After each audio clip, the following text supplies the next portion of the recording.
सबसे नया तो यही है, सर लोग सबसे सेंटर पुराना है वही हाँ, सबसे नया है। उससे नया ये है। सबसे पुराना जो है वही सबसे नया है मेरे लिए, क्योंकि जब इसके साथ सोचा था कि भाई गाने वाने बनाएंगे, ये सब करेंगे मस्तियों के बीच में, तब सोचा नहीं था कि ये सब चीज़ सीरियस हो जाएगी और एक्चुअली में कुछ ऐसा हो रहा होगा। हाँ, हमको तो इम्पॉसिबल लगता था और कि यार आज इन्होंने वो मुहिम हमारे हाथ में दे दी कि अब भाई तुमने तो कर लिया, अब तुम देखो आगे कैसे होगा। इन बेसिक टर्म्स है ना, तो मेरे लिए वो बहुत नया। अपार्ट फ्रॉम दैट मुझे ये पता है कि आप ना एक फ्रीडम होती है आपकी को जज के साथ। कई बार आप उसको ऑफेंड नहीं करना चाहते, कई बार आप उसकी किसी बात से सहमत नहीं होना चाहते, पर यहाँ पे आपको ये देखने को मिलेगा कि पहले तो हम ही डिस्कस कर रहे होते भाई इसका ये कितना बढ़िया था ना, और ये बोल रहा था हाँ यार ये वाला पार्ट भी बहुत अच्छा था। So there is open freedom to deny what I like and I can deny what he says, but हम फिर भी एक म्यूचुअल अंडरस्टैंडिंग पे उतरेंगे जिससे कि कंटेस्टेंट्स अफेक्ट नहीं होंगे। ये श्रेड़ा पर जिस तरीके से बात करें हिप हॉप की, रैप की, जो भी कल्चर यहाँ पर है, अगर इस तरीके से देखा है, ये हसल किस तरीके से रिप्रेजेंट करना चाहता है इंडिया में, हिंदुस्तान में क्या दिखाना चाहता है कल्चर हसल लेकर आगे?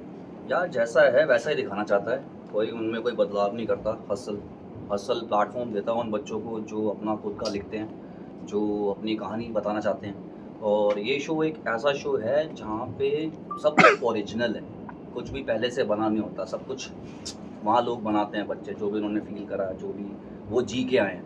तो अपने आप में बहुत अनोखा शो है ये, और जब आप देखेंगे तो आपको पता चलेगा किस तरीके का टैलेंट यहाँ पे आया है और किस तरीके के अमेजिंग, मतलब हर गली में इतना आर्ट है ना हमारे हिंदुस्तान में, बस खोजने के और ऐसे प्लेटफॉर्म्स चाहिए। और मैं बहुत शुक्रगुजार हूँ कि MTV ने प्लेटफॉर्म बनाया और इन बच्चों को मौका मिल रहा है। क्योंकि हमारे टाइम में जब हम कर रहे थे तो मेरे ख्याल से इंटरनेट भी नहीं था उस वक्त इतना हमारे पास, और स्पॉटिफाई वगैरह ये तो बहुत दूर की चीज़ें थी, और हमको पैसे लेके म्यूज़िक ख़रीदना पड़ता था, पर प्यार इतना था कि हमने पैसे देकर म्यूज़िक ख़रीदा और सुना है। तो आजकल के बच्चों के पास एक्सेस बहुत है और टैलेंट एक्सप्लोर बहुत करा जा सकता है, तो उनके पास एक्सपोजर बहुत है म्यूज़िक के लिए, हिप हॉप के लिए, तो इतने काबिल है, उनका सॉनिकली इतने अच्छे हैं, वो लिरिकली इतने अच्छे हो गए हैं जो एक टाइम में हम नहीं थे।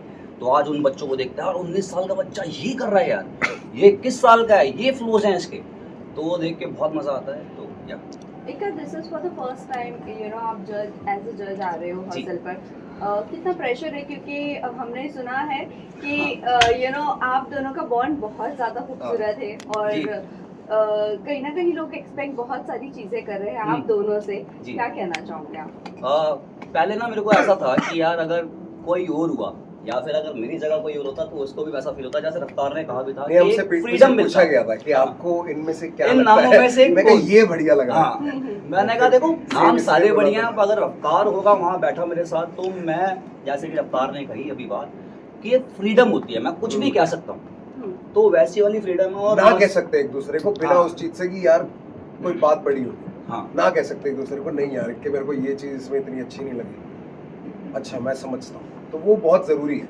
क्योंकि क्या होता है कि हमारी ईगो के बीच में कंटेस्टेंट पे पूरा ध्यान जाना चाहिए, उसका कुछ खराब नहीं होना चाहिए। और एक लौता शो है ये जहाँ पे जो आप कलाकार देख रहे हो उनका काम उन्हीं का किया हुआ है, वो गाने उन्होंने लिखे हैं, वो सुर ताल सब कुछ उनका है।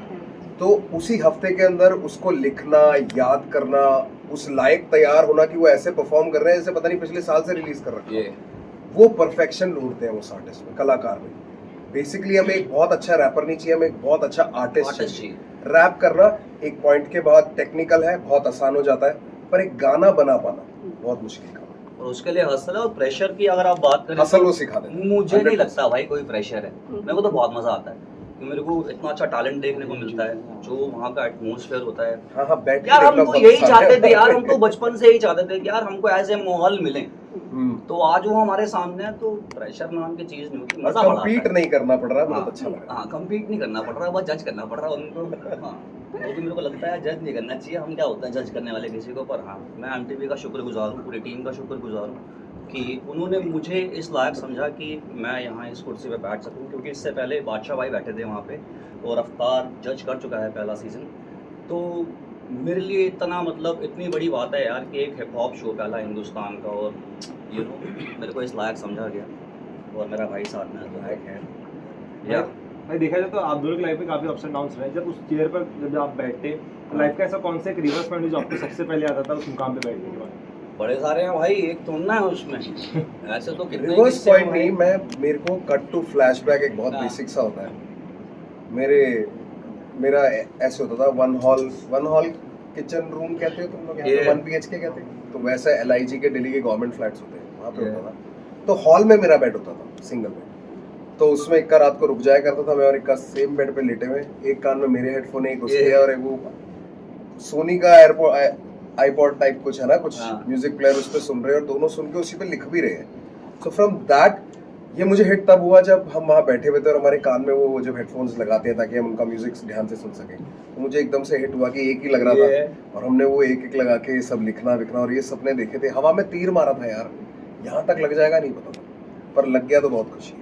वेल आप दोनों की अगर मैं बात करूँ 2016-17 में आपने आई थिंक से साथ में प्रोजेक्ट किया था, उसके बाद अब साथ में आप कर रहे हो, सो कितना एक्साइटिंग आप लोगों के लिए है? बहुत ज़्यादा यार, जब भी हमको मौका मिलता है एक साथ काम इससे करने ज्यादा का, तो मैं इसकी पप्पी लेके ही दिखा सकता हूँ एक्साइटमेंट। मतलब मुझे याद है हम जब मेरे को याद है 2009 या 10 का टाइम था और जब हमको पहली बार लगा कि यार हम ना मतलब कहीं चले गए, नाम नहीं लूँगा किसी इंसान का, बट हाँ अरे हाँ, अच्छा, और जब हम मिल के आए ना तो हमको लगा हम तो यार सुपरस्टार बन गए अब। 2009 की बात बता रहा हूँ मैं आपको, 2024 आज। तो इसने कहा भाई देख टीवी तो मैं ले आऊँगा अपने घर से, फ्रिज तू ले आइयो, हमारा एक दोस्त है लिल गोलू बेड वो ले आएगा और अब साथ में रहेंगे हम, और अब तो हम सुपरस्टार, अब तो टीवी पे ही आएंगे हम सीधा सीधा। तो वो सोचते हैं और आज वो टाइम हम याद करते हैं। तो मैं कह रहा हूँ अच्छा गलत लगता है। फहमियाँ जो देख रहा है, मैं इतना बता रहा हूँ, गलत फहमियाँ होनी चाहिए। ये इतनी गलत फहमियाँ पालो, उसमें से एक तो पालतू बनी जाती है, एक तो सच तब आ ही आगे- जाती है भाई। 100%। हाँ वेल दीनू जेम्स भी हैं और जानना चाहेंगे कि और कौन कौन जज है इस बार, और कौन नया है इक्का के अलावा भी? मैं नया हूँ। स्क्वाड बॉसेस में हमारे पास रागा है जमुनाबाद से, दिल्ली का बहुत ही बेहतरीन रैपर जो कि इस बार हमारा साथ देगा, और DMC हैं और EPR है, और या द फैमिली ये, तो यही फैमिली है इस बार। भाई, देखा जाए तो इस बार पहली बार एक ऐसी मुहिम चली कि जनता चुनेगी जज, तो जी। आप उसके लिए क्या कहना चाहिए जनता को जितना सारा प्यार देती है? भाई बहुत धन्यवाद। हाँ, क्योंकि जनता मैं तो- जनार्दन है भाई, भाई वही उस है टाइम सब कुछ, हम माई सोच रहे बाप। थे कि हम मतलब देखो इच्छा तो होती है। ये जब वो पोस्ट डाला मैंने कहा यार मैं भी डाल ही दूं क्या, शेयर करते हुए कि चीतो लगो जरा वोट करो। ये फिर ये भी होता है कि यार मैं कैसे मांगू यार, कितना अजीब लगेगा, अगर ये खुद चाहते होंगे तो कर लेंगे। श्रीराम। एंड लकीली मैंने अपना नाम पढ़ा भी बहुत, बिना बोले उन्होंने कर दिया भाई। हाईएस्ट डिमांड थी भाई रफ्तार के नाम की, ये रफ्तार चाहिए। इक्के का तो कंफर्म था। हाँ, नहीं तो मुझे ये ढूंढ रहे थे। सफल नहीं है ये सीजन इसके बिना, और मुझे लगता भी नहीं कि इसके बिना हिप हॉप सफल हो सकता है हिंदुस्तान का। दिस व्हाट आई फील कि अगर रफ्तार है तो हिप हॉप है।